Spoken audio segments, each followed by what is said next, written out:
Okay, we've arrived. So this is what we walked 200 metres for this lookout just here. That's well worth the walk. No shade, no nothing. There's a sign. Pause if you want to read. Boom, there it is. That's the lookout.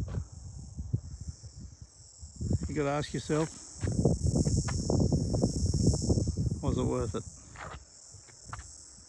Yeah, it's nice to see the ocean, but Would you rather be at work? no, I wouldn't rather be at work. Well, there you go. Was it worth walking 200 metres? Yeah, of course it was. How come we didn't stay longer then? I don't know. What's all that say?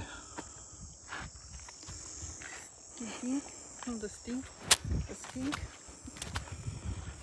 The bluish-green waters of the mid-west coast of Western Australia have been dubbed the Turquoise Coast.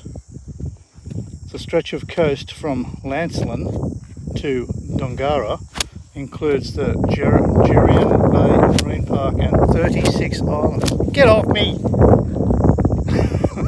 Bloody fly. Anyway, that's it. That's the lookout. That's the water. And now we're heading back to the car and we're going to continue this trip. Drink of water. Catch you later. Bye. And cut.